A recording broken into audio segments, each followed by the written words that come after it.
How could it be that any game with more than 2 players is fundamentally broken?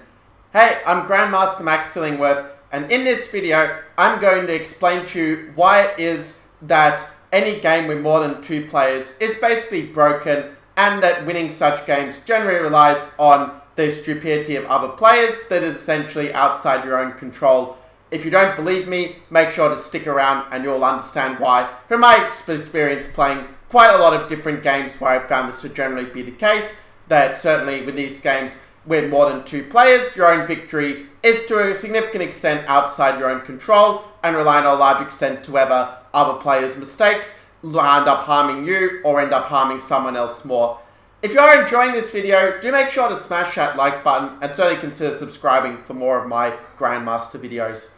Okay, so what I'm going to do for this video is basically use some concrete examples of different games and explain how they work so that you can understand why these games are essentially broken and are not going to be completely luck-free in determining a winner in a way that, let's say, if we take North Standard 2-player chess or other 2-player games, well, it's a game of one-on-one, so it means that whoever plays the better game is generally going to win, or if both players played about the same level and a draw is a possible result, then the result is very likely then to be a draw, as it were, where there may be some tiny elements of luck, but they're going to be quite minimal for the most part in a game such as chess. But what if we take other games? For example, how about we take the game of 4-player chess, where it's a game where it's the same as normal chess, except that where you have 4 players, where one on each quarter, so 1 player here, 1 player here, 1 player here, and 1 player down here. And what you're going to notice happening is that in these games you're going to have something known as a kingmaker. And this is a fundamental issue that comes up with different games with multiple players, is the issue of the kingmaker. So what exactly is the kingmaker? The kingmaker is a player who is unable to win the game themselves, but basically through their actions determines who is going to win. So let's say if we take 4-player chess and consider this example, the winner of 4-player chess is the player who has the most points at the end of the game. The way that you gain points is that you gain points by taking the opponent's pieces. The more valuable the piece is, the more points you get. And you get 20 points if you capture the opponent's king, or capture one of the player's kings, or let's say you checkmate one of the other player's kings. For those who don't play chess, that means that we put the king in a position where they are unable to avoid the capture of the king on the next move. So therefore they would lose the game on that basis. Unless they have so many more points that they're going to win anyway. Let's say even if the opponent gets 20 points making their king, they still have more points than anyone else in the game, and the game is over is the only exception. But again, you see a situation where, let's say, for example, 1 player is eliminated and you have 3 players left in the game. Well, it makes sense that the 2 players that are leading are quite likely to go against each other, and then the winner of the game will basically be decided by who the 3rd player decides they want to win. Now, it is true that if the players are playing completely rationally in such a situation, then what will happen is as soon as 1 player starts to get a little bit ahead, the other 2 players will work together to bring them back down to a lower level in order to keep the balance of the game strong. However, the reality is that humans are not rational beings. Even people who pride themselves on being very intellectual and smart, such as myself, even I have to admit that I am often very irrational as well in my own decisions, and therefore it means that the game will basically be decided by whoever benefits from the player's irrationality. Let's say, for example, that player 1 has way more points than the others, and player 2 maybe has a little bit more material, but a lot less points, and player 3 has not much material and not much points. Then player 3 may decide, okay, I'm just going to gang up on player 1 because they have like way more points, and they just do this blindly attacking them for the rest of the game, never attacking player 2, and therefore player 2 basically wins even if they are a very weak player, because player 1 basically beats player 3 for them by making sure that player 3 can't win, and thus the kingmaker comes into play. So that's an example from 4-player chess, but we actually see this with other different games as well. And I'm going to share an example of another game that I've played quite a bit in the game of Mafia.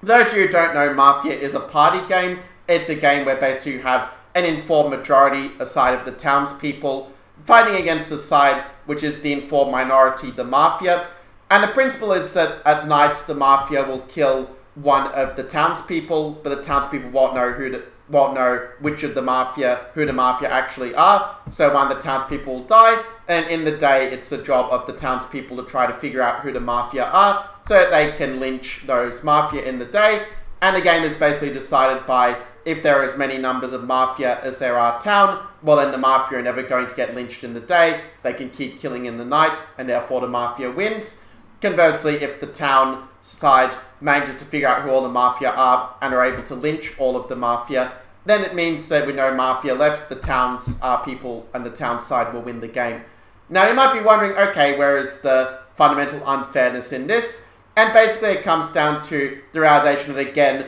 people are generally irrational beings. And so what you're going to typically see is that, in theory, if everybody is playing well, then yeah, you have a high quality game where you're going to make sure there's a certain balance maintained and the player has a better social read will generally win. Unfortunately, the most part this is thrown out the window by the fact that most of the people who are playing this game are, let's say, just playing to troll or playing to throw the game as such. And so what you see happening is you see it where there will be many cases where a Mafia is confirmed to be Mafia just by simple deductive logical reasoning, but because these people, did not, let's say, get some top-level university degree or are just not all that bright in general, the result is that, or maybe they just simply lack experience in the game as such, what they'll do is they will not lynch the confirmed Mafia person, and it means that basically they'll be throwing the game away to the Mafia side for the win in such cases. Or conversely, by looking at the different sort of information, you'll be able to confirm that a townsperson is clear, but a lot of the time that person will be lynched anyway because the town have no idea what they are doing.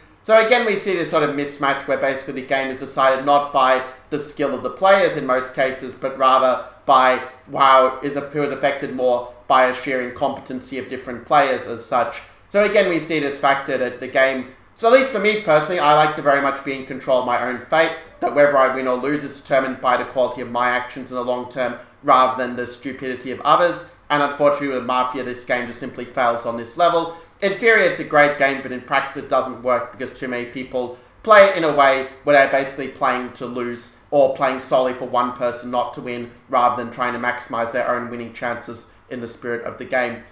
And I'm going to take another example as well, and I'm actually going to take a game, another one that I absolutely love, but which I have to point out is not 100% fair, and that is the game of Survivor. Now, I will say I am a super fan of Survivor. I absolutely love it. I do think that some of the unfair things I'll mention do actually make the game much more entertaining as a viewer and a lot more enjoyable. So this is looking at more from a game theory perspective than from a sort of viewer entertainment perspective. But if you look at it, one of the key factors within Survivor is, of course, the element of basically different tribe swaps. Of course, there are a lot of different skills that go into it, from the sort of building the social bonds to having a good strategy throughout the game and being able to read people, and also a case of being able to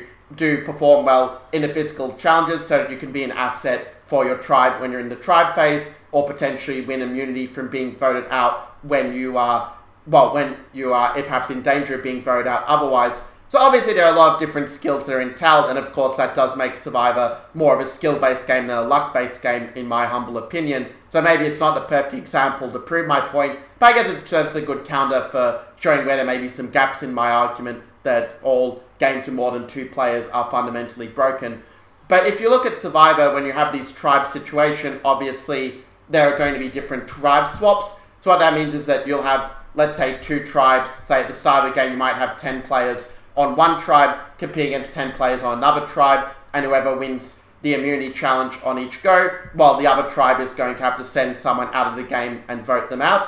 And so what you see happening is obviously you have different social bonds within these tribes, but one thing that is out of their control is in the tribe swap, how many people from your original tribe are you going to end up with on your new swap tribe, and how many people are you going to end up with from the new tribe. If you're in a situation where, let's say, you are in the minority and then your tribe just keeps losing just because all of the strong players physically happen to, and perhaps mentally as well, happen to go on the other tribe, then you're going to go to tribal council over and over and over. So even if in theory maybe you're the best player in terms of pure skills, you might still get voted out just on the basis of, well, you're just on the wrong side of the numbers, as it were, for something that's completely out of your control. And that can be especially true in a case where there are several different tribe swaps, where you might be the only member that doesn't have any connections with any other tribe members. There's actually something that happened quite recently on the Survivor South Africa season on an episode I watched yesterday of Immunity Island. I'm not going to spoil it in case there are other fans, super fans Survivor watching who haven't watched the episode yet, but it's an example where we see that where one player just didn't have any bonds with any other tribe members and all the other ones had bonds within each other, so that person was naturally voted out in a way where it's very hard for her to really change her situation, as it were, and to avoid being voted out in that case. So that's sort of one example I want to share on that regard, that certainly to win Survivor it does require some level of luck. So it means the game is a little bit broken in that regard, that you can't win it purely on skill alone, which is my definition of game being basically fair, is one that's determined almost entirely by the element of skill. And it's true that if you take Survivor, there are certainly some great players who manage to take difficult situations and turn them very much in their favour. An example would be Tony Vlacho's on Winners at War, where he was given an extortion where he had to come up with 6 fire tokens to avoid sitting out of the next immunity challenge, but he managed to get those tokens from other tribe members, build up those relationships he had, and that disadvantage actually turned into an advantage. So it's true that if we're looking at this from a personal development perspective, then yeah, definitely there is such a thing as the underdog advantage that I do believe in, that being the underdog does make you a lot more resourceful and allow you to come with a lot of different ideas, a lot of different opportunities that someone staying in their comfort zone who maybe is too busy enjoying the joys of success rather than continuing to push and improve, while the underdog may actually overtake that person just because they're a lot hungrier, they have a lot less to lose, and they just put themselves out there a lot more and take the risks that someone in a more comfortable position may not be willing to do if they're unwilling to push outside their comfort zone. I guess that's a whole other discussion, but the main point we see, going back to the fairness of games, is that we can say that Survivor, it's probably fairer than the other games I mentioned, but still it doesn't pass my test of being a game that is relying almost entirely on skill. Another example I want to take is also different types of war games. I'm going to use the game of Risk as an example, because I think that a lot of people here will be familiar with the Risk game. The way that Risk works is basically, it's a game where you have different territories and you have different numbers of troops on these territories, and then basically you have a rolling of the dice to determine who is going to win a battle, along of course with the numbers of attackers versus defenders, but it's ultimately decided by the dice. So on that base already, when you have dice involved, it means there's going to be a very large luck element to that, and we can say the same for other dice-based games such as Catan and many others that are escaping my mind, but I'm sure you guys can let me know in the comments like other games you've played which you sort of feel like, okay, it's just luck, and therefore if your game is not being decided by the quality of the moves that you make, then it sort of can become quite boring after a while. I guess Monopoly is a very well-known example of this as well, that basically the game is decided primarily by the roll of the dice, because the game theory to play good Monopoly is something that even a 5-year-old could probably understand. But that's a topic, I guess, for another video. By the way, if you are enjoying this video, do make sure to hit that subscribe button for more videos like this.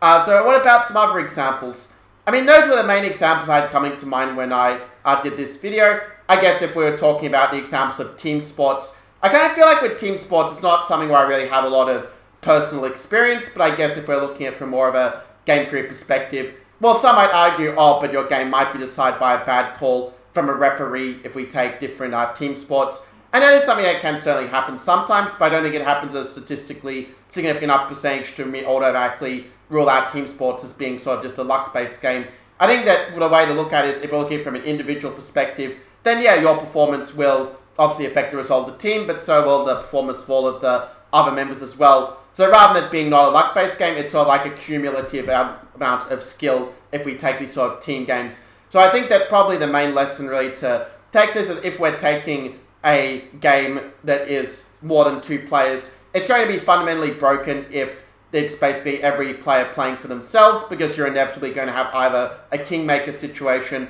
which can also happen in Survivor too, by the way, or the game is just going to be decided by some luck factors such as dice or by some irrationally bad play. That is basically part of the human condition, we could say, as such. And also I think that if we take team games in contrast, well then it's accumulation of skill and the result of that affecting the outcome of the game, rather than it being sort of mainly some sort of luck-based factor. So yeah, that's my take on it, and this is a big reason why, as a little announcement for you guys, I've decided I'm not going to be playing any of these games I consider to be fundamentally broken. So I'm not going to be playing games with more than 2 players anymore, where